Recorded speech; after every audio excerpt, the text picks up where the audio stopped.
Tema ulang tahun Jemaat Sejahtera di Nabiri ini sungguh luar biasa. Jemaat yang membawa damai sejahtera. Saudara, ada banyak arti kata sejahtera. Kalau pemerintah, kita ingat zaman Pak Harto dulu, ada sensus penduduk, ada sensus ekonomi, lalu ada sensus keluarga sejahtera.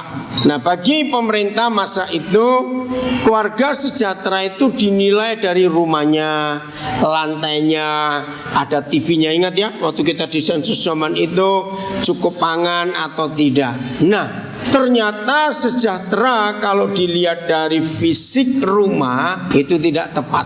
Kenapa? Karena kata sejahtera dalam Alkitab, kata sejahtera yang ada di hati Tuhan kita, tadi kita sudah baca lewat Yohanes 14, itu tidak berhubungan dengan hal fisik rumah kita.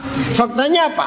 Banyak nggak orang kaya secara rumah mewah, secara mobilnya bagus, uangnya banyak, tapi mereka tidak ada damai di rumahnya? Ada tidak? Ada. Nah, maka itu bukan itu ukuran sejahtera. Lalu apa? Ini yang kita mau pelajari supaya tema ini tidak hanya nempel di dinding setelah ulang tahun saja dicopot, enggak, tapi tema ini jadi bagian dari hidup kita. Amin. Karena sampai akhir hidup kita nanti, sejahtera itu adalah bagian hidup kita, tidak bisa dipisahkan dari hidup kita. Nah, kita kan mulai begini, dengarkan. Dalam hidup kita sebagai orang-orang Kristen, anak-anak Bapa di surga, yang sangat menentukan, yang sangat penting, yang sangat vital, itu bukan ibadah, bukan doa, bukan baca Alkitab, bukan melayani. Pasti ada yang kaget kalau saya ngomong ini. Saya ulangi, hal yang paling penting dalam hidup kita sebagai anak-anak Bapa di surga bukan ibadah kita, entah ibadah minggu, ibadah rumah tangga, ibadah apa, bukan. Hal yang paling penting dalam hidup kita bukan doa, bukan baca Alkitab, bukan memberi persembahan, bukan pelayanan. Lalu apa? Dengar, semua itu tidak akan ada artinya tanpa kehadiran Tuhan di hidup kita. Setuju saya ngomong ini? Semua yang kita lakukan dalam aktivitas ibadah tanpa Tuhan hadir, maka itu namanya hidup agamawi. Hanya kelihatan bagus, hebat, rohani, kusuk kalau ibadah di rumah ibadah, tapi tanpa kehadiran Tuhan, itu agamawi. Berapa kali kita membaca dalam perjalanan Musa keluar dari Mesir menuju Kanaan, ditulis begini, kalau engkau tidak menyertai kami, jangan suruh kami pergi dari sini. Mengapa Musa berani mengatakan kalimat itu? Sebab dia tahu kehadiran Tuhan itu jauh lebih penting dari kekuatan tentara, kekuatan uang, kekuatan pemerintah, kekuatan apa saja. Bisa berkata amin untuk ini? Kehadiran Tuhan. Israel pernah mengalami masa gelap ketika satu-satunya tempat kehadiran Tuhan itu tabut suci dirampas oleh orang-orang Amalek, hancur. Ibadah masih ada, masih jalan, tapi tidak ada kehadiran Tuhan. Nah, anak-anak Tuhan, ini yang penting. Bahkan dengar, iblis sangat tahu bahwa hidup Kristen, anak-anak muda dengar ya, nggak boleh ada yang main handphone. Ayo lihat tuh semuanya, lihat ke sini, belajar baik-baik. Anak-anak muda, anak remaja, kalian harus mikir. Kalian boleh hebat dalam pelayanan, musik kalian bagus, kalau kalian memimpin pujian bagus, apa saja bagus. Tapi ingat, tanpa kehadiran Tuhan di hidup kita, kita jadi orang munafik. Hanya bagus waktu di mimbar ini, tapi dalam hidup sehari-hari bagaimana? Nah, saya ulangi lagi, iblis sangat tahu ya bahwa kehadiran Tuhan itu mutlak. Katakan amin. Arti kata mutlak adalah sesuatu yang tidak bisa ditiadakan dan digantikan oleh apa saja.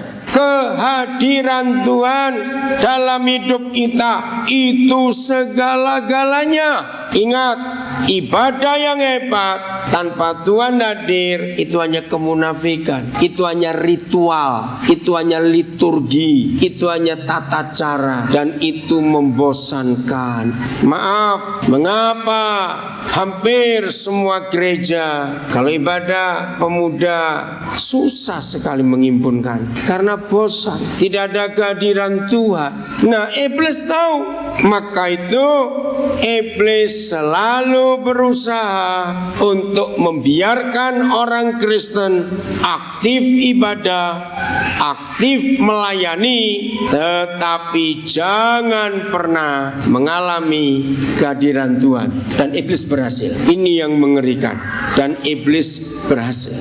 Firman Tuhan mengajarkan kepada kita bersyukur untuk itu. Kehadiran Tuhan dalam hidup kita itu hanya ditentukan oleh satu syarat, bukan 2, bukan 5, 1. Jadi seharusnya mudah atau susah? Kalau cuma satu syarat saja yang menentukan Tuhan hadir atau tidak, jawab, mudah atau susah? Mudah seharusnya, bukan 5, bukan 10, tapi justru 1 ini yang sulit. Sebab hampir semua kita tidak pernah lulus. Nanti kita akan lihat Alkitab mengajarkan apa kepada kita tentang kehadiran Tuhan ini. Saya ulangi, ibadah yang wah, karena alat musiknya wah, sound systemnya hebat, AC-nya sejuk, kursinya empuk, yang mimpin di depan keren-keren. Ingat, Tuhan belum tentu hadir di ibadah yang wah seperti itu juga. Setuju saya ngomong ini? Karena kehadiran Tuhan ditentukan oleh hal ini. Catat, nanti saya tunjukkan ayatnya. Kehadiran Tuhan di hidup kita sangat ditentukan oleh hubungan kita dengan orang lain. Nah, ini masalahnya. Saya ulangi, kehadiran Tuhan dalam hidup kita sangat ditentukan oleh hubungan kita dengan orang lain. Nah, kehadiran Tuhan inilah yang menentukan kita ini sejahtera atau tidak. Ini yang luar biasa. Saya ulangi, kehadiran Tuhan dalam hidup kita ditentukan oleh apa tadi? Hubungan kita dengan orang lain. Dan iblis sangat tahu. Catat ini, iblis sangat tahu. Maka itu iblis selalu merusak hubungan kita dengan orang lain. Selalu dirusak. Kita mulai dengan ayat yang pertama, Ibrani 12 ayat 14. Jelas sekali firman ini, dan semua kita setelah mendengar firman ini, kita menjadi manusia-manusia pendamai. Amin. Manusia-manusia pembawa sejahtera kemanapun kita pergi. Ibrani 12 ayat yang ke-14. Udah? Kita baca sama-sama. 1, 2, 3. Berusahalah hidup damai dengan semua orang dan kejarlah kekudusan, sebab tanpa kekudusan tidak seorang pun akan melihat Tuhan. Nah, ada beberapa hal kita perlu teliti di ayat ini. Yang pertama, kata berusahalah itu tergantung kita atau tergantung Tuhan? Tergantung kita. Tergantung kita usaha apa? Baca. Kita diminta mengusahakan apa?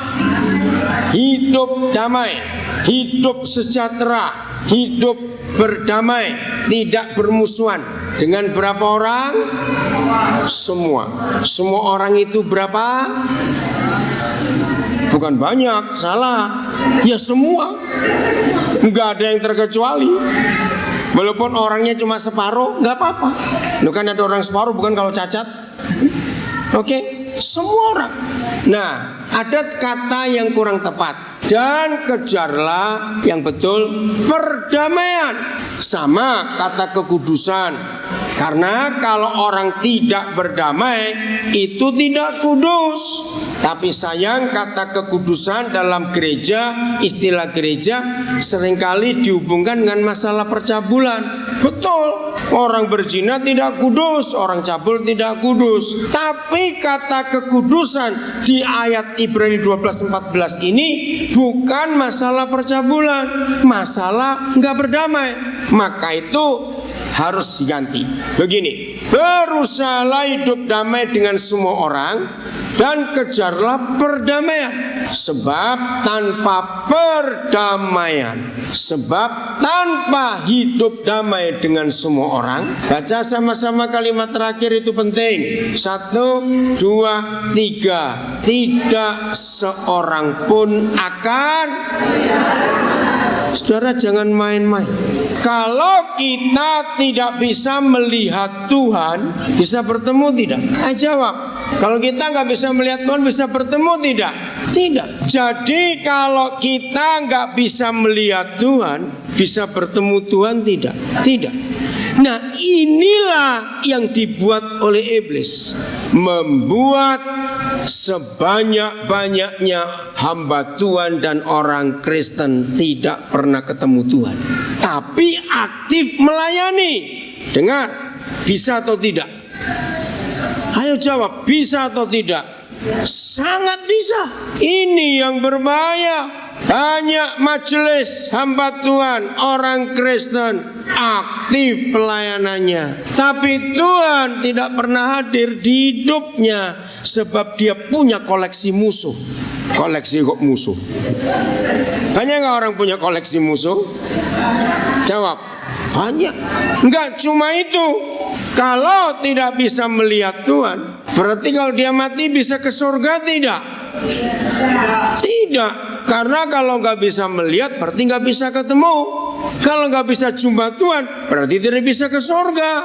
Jangan main-main. Jadi ketidakhadiran Tuhan di hidup kita di dunia itu menentukan kita nggak bisa masuk surga. Ngeri sekali. Oke, Matius 6 ayat 14-15. Saya percaya kita sudah sering baca ayat ini, tapi kita nggak tahu, bukan lupa, beda, tidak tahu. Matius 6, 14-15. Karena jikalau kita bagaimana? Ayo, kalau kita bagaimana? Mengampuni apa? Kesalahan orang. Apa itu kata lain kesalahan? Ayo apa? Kesalahan itu apa kata lainnya? Apa? Dosa? Apa?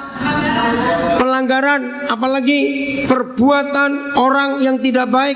Ya, saya ulangi. Karena jikalau kamu mengampuni kesalahan orang, Bapamu yang di surga akan mengampuni kamu juga. Terus, tetapi jikalau kamu tidak mengampuni orang, teruskan, Bapamu juga tidak akan mengampuni kesalahanmu. Saya ulangi lagi. Inilah fakta yang mengatakan bahwa hubungan kita dengan Bapa di surga sangat ditentukan oleh hubungan kita dengan orang lain. Saudara, ini perkara serius. Saya percaya semua kita masih ingat ayat-ayat di atasnya Matius 6 ini, yaitu doa Bapa kami. Kan tiap minggu, tiap ibadah kita mengucapkan, dan ampunilah, teruskan, dan ampunilah apa terus? Kesalahan kami, seperti kami juga mengampuni orang yang bersalah kepada kami. Lagi sekali, ini mutlak, nggak bisa ditawar. Setuju? Harus. Jadi kalau kita tidak mengampuni, maka Bapa mengampuni kita tidak? Tidak. Kalau Bapa tidak mengampuni kita, berarti status kita status orang berdosa. Jadi kalau status kita orang berdosa, walaupun kita pendeta, penginjil, hamba Tuhan, majelis, orang Kristen aktif, nggak akan bisa masuk surga. Karena status kita orang berdosa. Jadi berdosa itu nggak cuma berzina, tidak cuma merampok, mencuri, tidak. Tapi tidak mengampuni kesalahan orang, itu dosa. Dan itu yang memutuskan hubungan kita dengan Bapa di surga. Mungkin ada yang protes. Saya nggak benci Pak, cuma malas ketemu. Sama bodoh.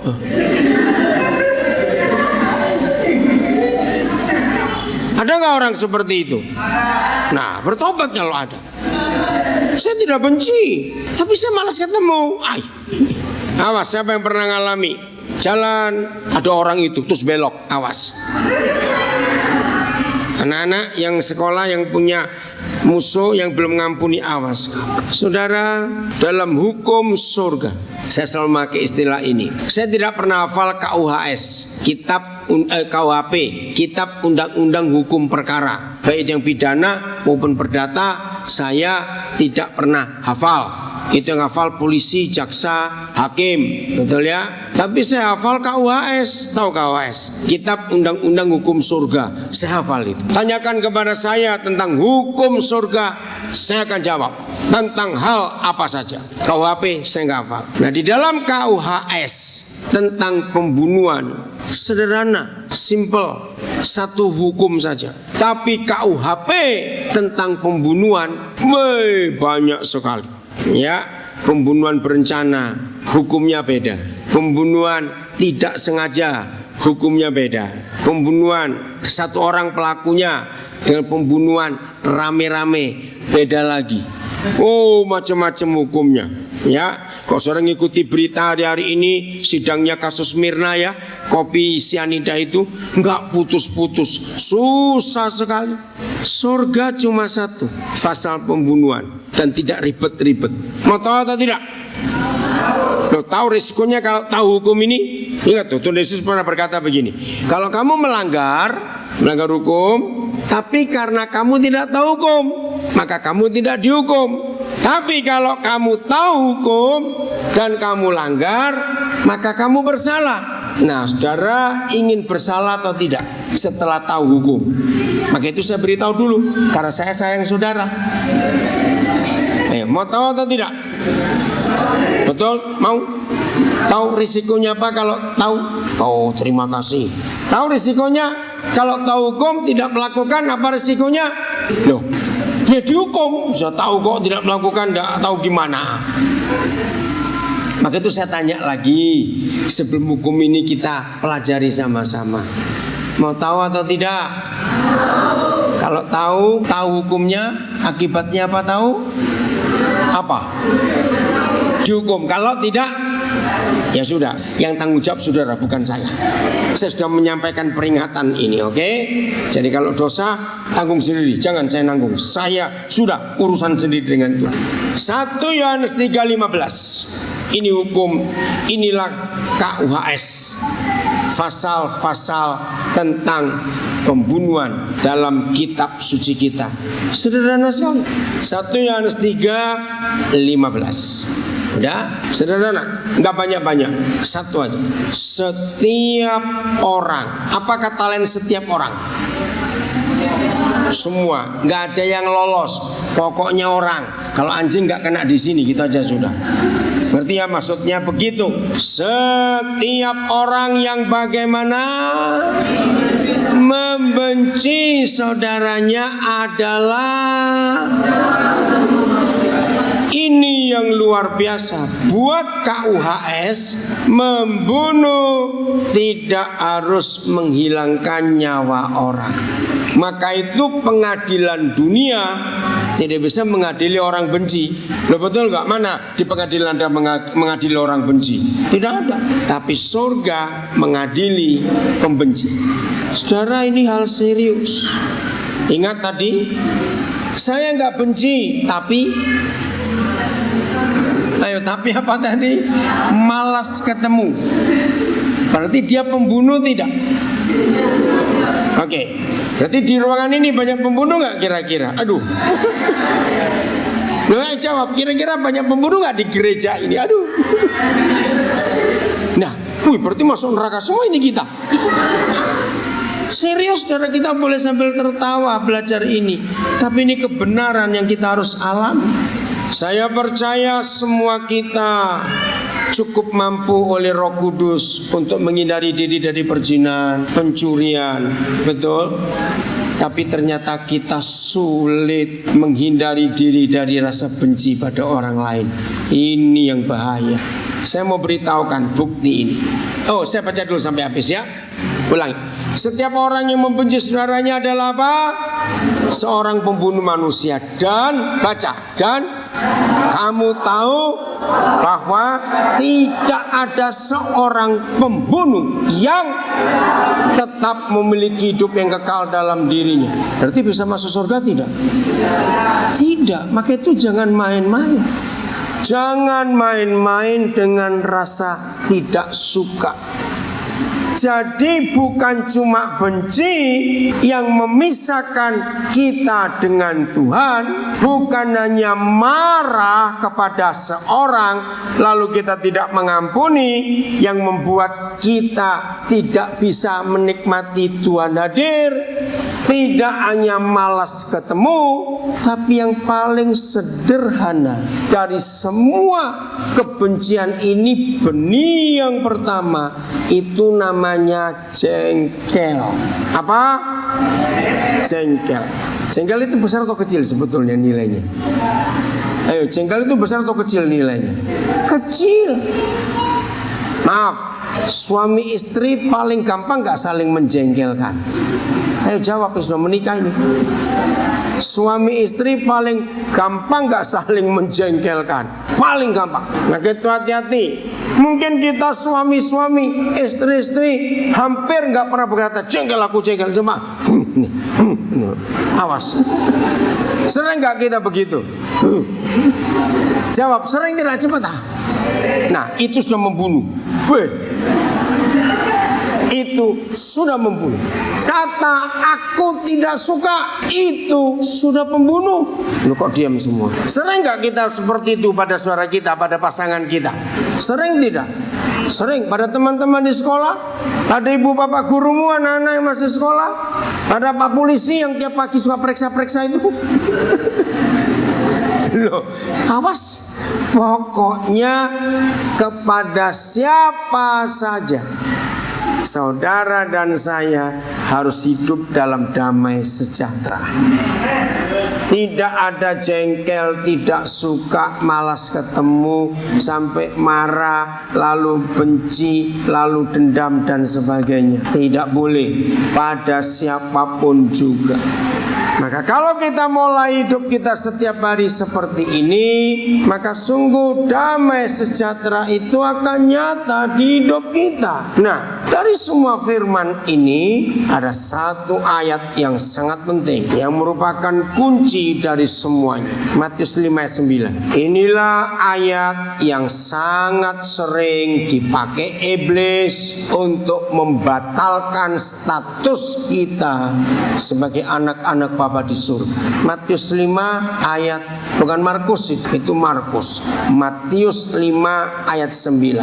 Saya ulangi, inilah satu-satunya ayat yang selalu dipakai oleh iblis untuk membatalkan status kita sebagai anak-anak Bapa di surga. Saya mencari cukup lama di Alkitab ayat mana yang memberitahu saudara dan saya, memberitahu kita kapan sih kita disebut anak-anak Bapa di surga? Mengapa kita disebut anak-anak Tuhan? Ternyata jawabannya bukan karena kita rajin berdoa, bukan karena kita rajin melayani, bukan kita rajin memberi persembahan sehingga kita disebut anak-anak Bapa di surga. Tapi ini, ayo baca sama-sama. 1, 2, 3. Berbahagialah orang yang membawa damai, karena kita akan disebut anak-anak Tuhan. Catat, saya percaya semua kita pasti hafal ayat ini, karena ini khotbah di bukit. Ternyata yang membuat kita punya status anak-anak Tuhan karena kita apa? Suka apa? Suka berdamai. Enggak, bukan membawa kalung salib, tidak. Membawa Alkitab, tidak. Membawa damai, suka berdamai, mau berdamai. Dengan berapa orang tadi? Semua orang. Saudara catat, Bertahun-tahun sejarah gereja mencatat perpecahan gereja itulah usaha iblis yang sangat berhasil. Betul tidak saya berkata? Kenapa ada perpecahan dalam gereja sampai pecah, buka lagi sana, pecah lagi? Kenapa? Karena setan masuk.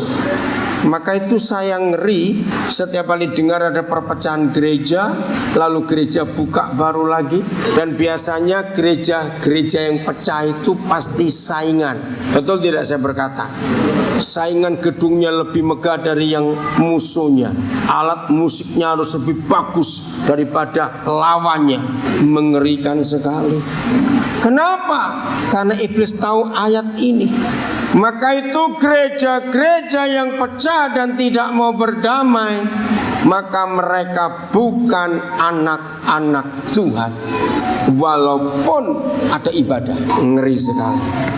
Ini fatal. Maaf, saya cuma cerita kemuliaan buat Tuhan. Bagi warga Nabire yang jauh sudah di Nabire, apalagi yang lahir di Nabire, sebelum saya bersama istri datang ke Nabire pertama kali Agustus tahun 93 yang lalu. Maaf, saya cuma cerita.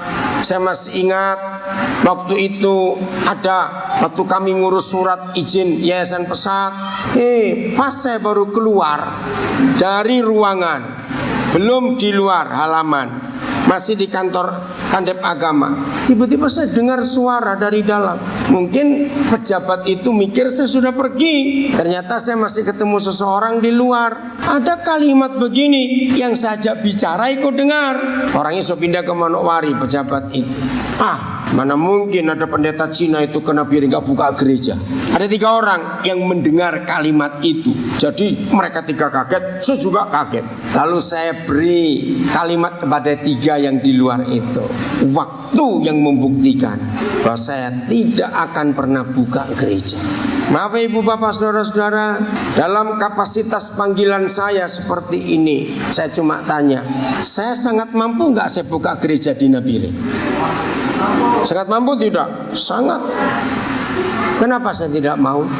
Karena saya tidak mau menyakiti tubuh Kristus. Saya punya prinsip, di mana di tempat saya pergi sudah ada gereja, maka apapun alasannya saya nggak akan buka lagi. Saya akan menghargai dan menghormati yang sudah ada di situ.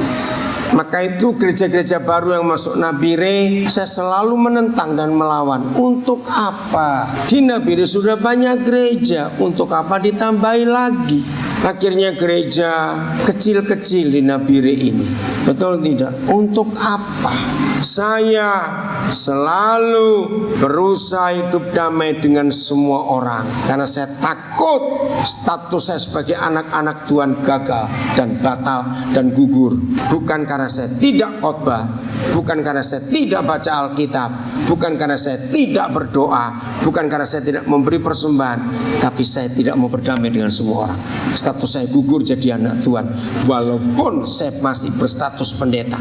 Ini yang celaka sekali. Maka itu anak-anak Tuhan, rajinlah memeriksa hati kita. Ada musuh enggak? Kadang-kadang kita enggak sadar, bukan kalau kita enggak suka pada seseorang, kita enggak tahu.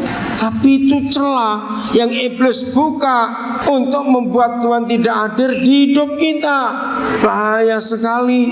Jujur ya suami istri, ayo, kalau ada tetangga berkomentar tentang kita misalnya, keluarga Pak Pendeta itu, keluarga majelis itu, keluarga anak Tuhan itu aman, rumah tangganya teduh, saya ini tetangganya nggak pernah dengar ribut-ribut. Belum tentu, karena yang sedang perang dingin pun nggak ada suara di rumah. Iya atau tidak? Kalau ngomong pendek-pendek, mungkin di situ tahu. Ya tenang rumah tangga seperti itu. Tapi ini aman tidak? Harmonis tidak? Tidak. Karena alasannya apa? Bicara panjang ribut, bicara pendek ribut. Gak apa-apa ibu-ibu, biarin anak-anak main, gak apa-apa di depan, jangan ditindak. Maka itu ayo kita jujur pada pasangan kita, pada kita berdua di rumah. keharmonisan kita ditentukan oleh komunikasi kita. Betul? Kalau kita saling mengampuni, bicara apa saja itu pasti manis dan menyenangkan. Tapi kalau hati kita tidak beres, bicara pendek pun menyakitkan. Betul tidak? Nah, maka itu kita harus berubah dalam hidup ini. Jadi ingat, mengampuni itu mutlak. Katakan amin. Tidak ada syarat apa. Dan jangan pernah berdoa begini, Tuhan tolong saya supaya saya bisa mengampuni orang itu. Itu doa gak didengar oleh Tuhan. Kenapa? Sebab untuk mengampuni gak bisa minta tolong Tuhan. Berusahalah. Maka itu jangan pernah minta saudara yang lain mendoakan kita supaya kita bisa mengampuni. Tidak didengar Tuhan. Ingat itu ya. Jadi kalau punya musuh bagaimana? Diracun? Loh, bagaimana kok? Diam saja. Ampun. Oke. Berikut bagian terakhir. Mengapa kita sulit mengampuni? Sulit atau mudah mengampuni itu? Sulit. Ada 3 hal. Coba catat. Mengapa kita sulit mengampuni? Nomor 1, memang tidak mau. Nah, itu namanya kurang ajar, gitu aja sudah. Ada berapa alasan nggak mau mengampuni? 3. Yang pertama apa? Tidak mau. Artinya kurang ajar, kok lupa lagi ya. Apa artinya? Loh, kalau tidak mau mengampuni artinya apa? Kurang ajar. Kalau nggak mau kurang ajar, begini aja. Yang tidak mau mengampuni calon penduduk neraka. Dah, gitu saja. Ulangi. 1, 2, 3. Tidak mau mengampuni calon penduduk neraka. Ingat itu baik-baik. Nomor 2, tidak mau mengampuni karena nggak mau rugi, menuntut. Hal kedua, tidak mau mengampuni karena tidak mau rugi, maunya menuntut. Saudara, itu kejahatan besar. Kita buka ayatnya, 1 Korintus 6 ayat 7. Ini perintah, ini hukum yang Tuhan beri. 1 Korintus 6 ayat 7. Nah, adanya saja perkara di antara kamu seorang terhadap yang lain telah merupakan apa? Telah merupakan kekalahan bagi kamu. Jadi orang kalah itu bukan kalah ini, kalah itu. Bukan kalah karena tidak mau mengampuni. Adanya saja perkara di antara kamu yang seorang terhadap yang lain telah merupakan kekalahan. Saudara mau kalah atau menang? Ya rugi kalau mau kalah, bodoh sekali. Nah, untuk menang ada 2 syaratnya. Baca sama-sama. 1, 2, 3. Mengapakah? Ayo terus. 1, 2, 3.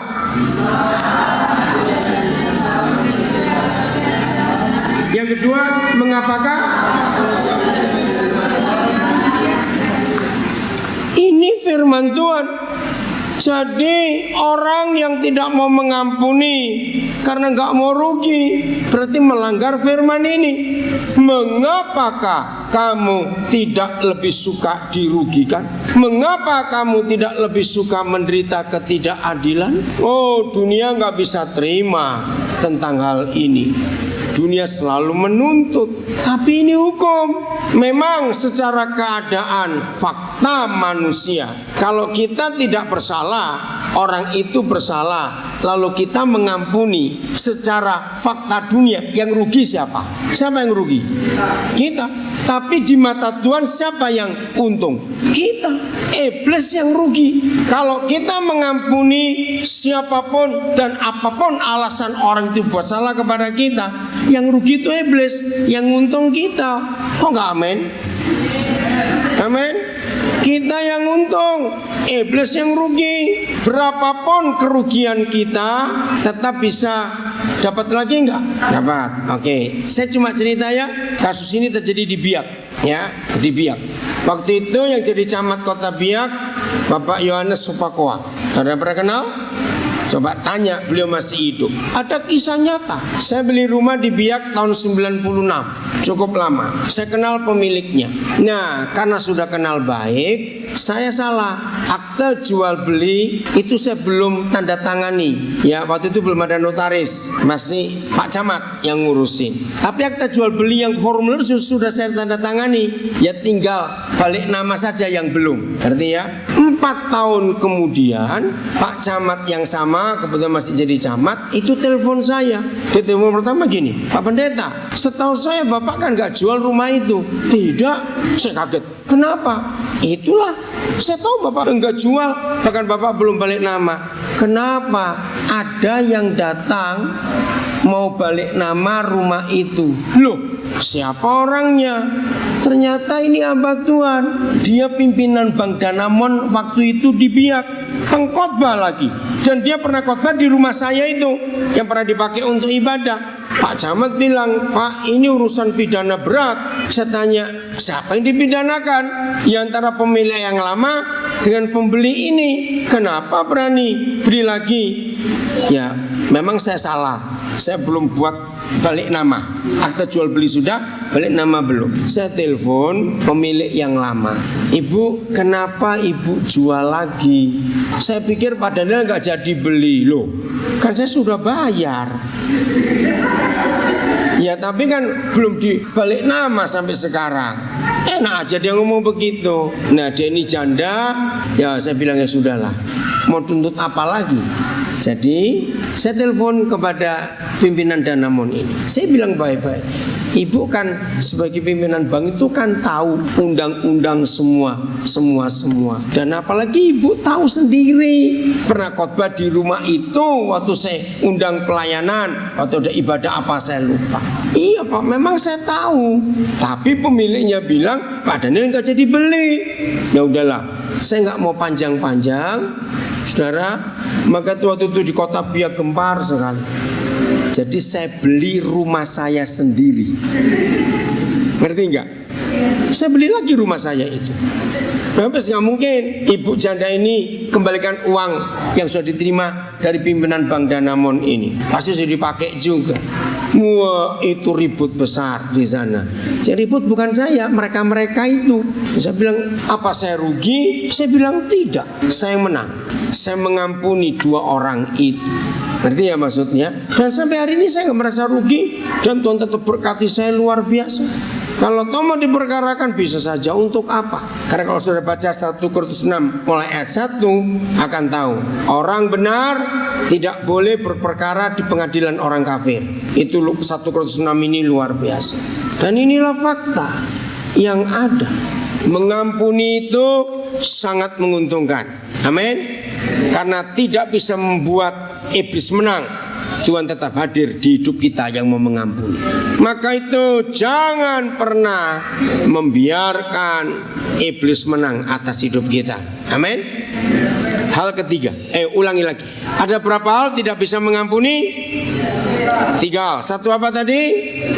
Tidak mau. Artinya kurang ajar. Calon penduduk neraka, jangan lupa. Nomor 2, kenapa nggak mau mengampuni? Nggak mau rugi, menuntut haknya, jangan. Yang ketiga, kita buka Matius 18. Kenapa tidak mau mengampuni? Karena harga diri, karena gengsi. Aku nggak terima, ampuni. Dan inilah cara yang ketiga untuk kita mengampuni. Matius 18 mulai ayat 21. Kemudian datanglah Petrus dan berkata kepada Yesus, Tuhan, sampai berapa kali aku harus mengampuni saudaraku jika ia berbuat dosa terhadap aku? Sampai 7 kali? Ayat 22. Ayo 22. Yesus berkata kepada Petrus, bukan, aku berkata kepadamu, bukan sampai 7 kali, melainkan, baca baik-baik, bukan 70 kali 7, tapi 70 kali 7 kali. Ngerti nggak cara ngitung? Jadi gini, 70 kali 70 kali 70 kali 70 kali lagi 70 kali 70 kali lagi 70.